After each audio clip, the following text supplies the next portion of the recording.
The following program discusses sensitive issues related to sexuality. Parents are cautioned this presentation may be too candid for younger audiences.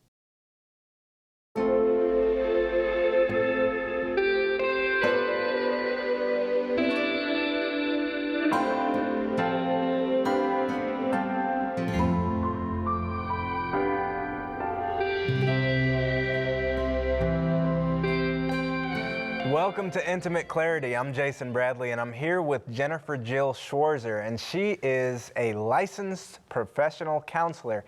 And today we're going to be discussing a sensitive topic, but it's a conversation we need to have. You know, is adultery the end of marriage, or can it be worked out, or what are your thoughts on that? Well, yes to both, because each situation is different. But let me go, like I often do, to God's ideal model. God designed us to have, ideally, one partner for life. And what we find in the research is that when people follow God's plan, they have a host of benefits that come to them.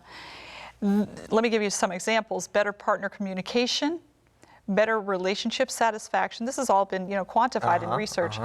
Better health, better mental health, and even a better love life. This research comes out of Brigham Young University, which is a Mormon university. And the Mormons, often we think polygamy, but that's not really a correct association, because it's really only the extreme groups that are polygamous. But the majority of them are just really fine family-oriented people. I've met some of them, I've talked to them, and Brigham Young University has a lot of really good family research, and so they've identified the benefits of God's plan for monogamy for the human race. So let's get into some of the brain chemicals. I like to talk about brain chemicals. There's a hormonal basis for monogamy. Oxytocin is released by the pituitary during sexual intimacy and during childbirth, a number of other family events. There's lots of oxytocin. Oxytocin is a bonding hormone. There are prairie voles. It's a type of rodent. Prairie vole? Voles. It's a type of rodent that happen to be monogamous. Most animals aren't monogamous. They're animals. But there are some monogamous. Geese are monogamous too. Wow. It's very interesting. They're more monogamous than people. I didn't know that. Yeah. And so these monogamous prairie voles, if they are bonded with their mate, they will actually become hostile toward other females. Wow. So they'll really, nature is working to keep them faithful to their wife. And maybe something like that happens with men. I don't know. But my point is that by raising that oxytocin in that bonding experience, God facilitates faithfulness. Another interesting fact is when a woman becomes pregnant, her husband's vasopressin levels rise. Now, we think the reason that they rise is because the woman puts out pheromones, which are undetectable scents, and the man picks them up unconsciously, and they cause a biological mechanism in his body, and his vasopressin levels go up. Okay. What's the significance of that? Well, vasopressin is called the monogamy hormone because it counters the effect of testosterone, which is called the prowling hormone. Testosterone is responsible for the sex drive in both males and females, and obviously men have higher levels of it, and men are more inclined to cheat on their wives. But when she becomes pregnant, God puts all of these chemicals in motion to try to keep that man faithful. So what happens with vasopressin increases, it counters testosterone, cuts down on his sex drive, and he's more likely to stay home with the wife. Isn't that something? Well, that's a good thing. And also, men gain empathy weight when their wife becomes pregnant. Yeah. Really? They gain empathy weight? They do. They get, and interestingly enough, when a man gains weight, typically he gains it in the stomach, in the abdominal area. Okay. And there's an inverse relationship between abdominal fat in males and sex drive. Really? So the more abdominal fat, the lower the sex drive. So on many fronts, God is trying to keep that man home with his wife. And so that's good timing. So he stays, in other words, God orchestrates things down to the brain chemicals and down to the hormones to help us follow his plan. We still rebel against it, but he does everything he can do to make it easier to follow it. But still, 15 to 18% of people cheat, with men twice as likely to cheat. No offense, Jason, but it's fact. Men are more often unfaithful. Well, we don't have to become a statistic. You don't want to become a statistic. You don't want to become the negative side of the statistic. And you don't have to. We think that genetic wiring may be at play. In science, they've divided men, they've classified men into two categories, dads and cads, and they think that men may be born with certain tendencies toward unfaithfulness more than others. But even if you are born with those tendencies, you still don't have to become a statistic. Yeah, that's right. You don't have to act on that. You still have a choice, and that's the thing we need to remember is there's nature, there's nurture, and there's also this amazing thing called free will. Yep. And you can say no to nature and nurture when it's pointing you in the wrong direction. It's possible by connecting our will to the divine will and the Holy Spirit filling us and giving us God's power. Absolutely. Amen. So females are apparently more responsive to cultural influences as pertains to their level of promiscuity. So the more of the culture approves of promiscuity or cheating in women, the more they're likely to engage in that behavior. Women are very susceptible to environmental influences, and maybe that number's probably rising today with all that's going on. That's exactly what I was going to say. Is there are more teen girls having sex today because I think of the environment socially, the social environment that they're in. Most world religions eschew adultery. Like it's pretty universally understood to be, even if it's like other things are approved of in that society. Most world religions and societies recognize cheating as morally wrong. And that it can be very shame-inducing. But here's the crazy thing is that shame can actually become an enticement factor. That secrecy, it can drive a person into secrecy. So what we see is that secrecy factor adds a little extra thrill, and people can become addicted to hiding things.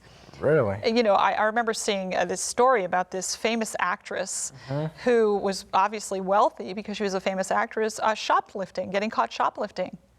Mind-blowing. She didn't need that stuff. She had all the money in the world. She could buy it, but there's a thrill involved in the chase. Wow. And that, unfortunately, enters into this adultery issue. We see this evidenced in websites like Ashley Madison and these types of websites where people just literally hook up with strangers. So another question that arises, and I'm just kind of running through my bullet points here, but is pornography a form of adultery? How would you weigh in on that? I would say yes, it is. Really? Yeah. How so? It's not a person. It's not a person, but you're lusting after the person that's on the other end of the screen. The screen, that's right. So I think so. It is a form of adultery. I would say this. I would say that it's, that if a wife discovers that her husband is using adultery, using pornography, which is usually the way it happens, sometimes it goes the other way. Want to be fair. But I don't know that that's immediate divorce court material. I think that that man could overcome that addiction and that there should be given some time to for that in most cases. However, I think pornography that is engaged in addictively for a long period of time without that individual doing sufficient work and making sufficient effort to deal with that addiction, that would constitute adultery and grounds, in my opinion, grounds for divorce. Solomon said, drink water from your own cistern, running water from your own well. Should your streams overflow in the streets? If only men would realize that their sexual capital is a gift from God and shouldn't be wasted in relationships and in contexts where it causes destruction and breaks with God's plan for human sexuality. If men could only realize that and embrace that, we'd all be better off, wouldn't we? Yeah. So what are your thoughts? Well, I think that God's divine design is what we should follow. I feel like we should be focused on following God's plan and keeping sex in the confines of a marriage between a man and a woman. And adultery, Jesus only gave permission for a divorce in the case of adultery, so it must be pretty serious. I think the reason is because you're effectively marrying that other person in a sense, not in the complete sense of marrying them as a public ceremony, but you are uniting with them as a spouse when you commit adultery with them. And so in a sense, you've already ended the marriage. And I think Jesus said that because it's very difficult to recover from adultery. And it goes against everything from the beginning, you know, the one man, one woman principle, like, you know, forming that relationship, being married to one woman, one spouse. Now, oftentimes women don't have, if the man is cheating and he's providing for the family and she's caring for children at home, she may be in a situation where she doesn't have even the ability to end that marriage. And that's part of the reason that in the Western world we've started to work things to where a man has to support a woman, you know, because we assume that she's been investing in the children, and there are accommodations for situations like that, but there are still situations where that woman doesn't have the resources to break that marriage up and continue her life alone. And that's a tragic situation. We need to come around those women and really, you know, love them. I think of a couple that I counseled. There was everything that could go wrong in the marriage went wrong. There was domestic violence, there was unfaithfulness, there was, you know, just, you know, court orders and all kinds of stuff. Wow. And this couple would come week after week and seek help. And I would look at them and I would think, you guys, you know, you've been through a lot.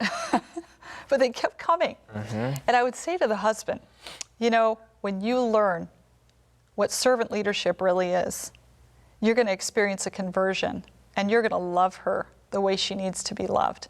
And I would say that to him over and over, and it felt like it just went. He fell asleep in a session once. I mean, he was just so checked out, this guy. But I kept saying that over and over again. Wow. And then I would get the woman alone, and this woman had been through so much in her marriage that her doctor told her, you divorce him or I won't see you again. I mean, her Wow. caregivers were angry at her for staying with him. And I would ask her, you know, what keeps you here? And she would say, I don't know what it is. God has not told me to leave yet. Wow. He has not said I should leave. And so I honored that, you know, commitment that she had, and I continued to support her. And I got a call from her one day, and she said, everything has changed. He's treating me like a queen. Everything is different. Wow. He had finally grasped servant leadership, and his life had turned around. Now, I'm sure they've had relapses. You know, things aren't usually a clean line. We don't have this flight to health and everything is fixed usually. But at least he had a moment where he realized what it was like to be a servant leader, and their marriage was transformed by it. So yes, people can come back from adultery. It's possible through the grace and power of Jesus. I think that it would be like, for me, if I were in that situation, I think it would be super hard to come back from that. Like, let's say, for example, I was married and my wife cheated on me. That would be very, very, very hard for me to salvage that. I would just be ready for a divorce at that point. I wouldn't trust her. If there's no trust, you have nothing. That's right. So. Well, that's why I've dedicated a whole program, because Jason, you don't really know what you would do in that situation because you're not there yet. So maybe you'll change your mind. I don't know. I doubt it. You doubt it? Okay. Yeah, I strongly doubt that. But yeah. But that's why I've dedicated a whole program to how to recover from adultery, because I've counseled a number of couples that went through that, and some of them they love each other, you know, and it happened and it was terrible. And sometimes the cheating takes the form of, you know, something less than forming a relationship with someone else. Maybe it's a strip club, or maybe it's a pornography, you know, type of thing. So, you know, some people do want to come back, and that's why I'm trying to give them marching orders and action steps for that. Yeah.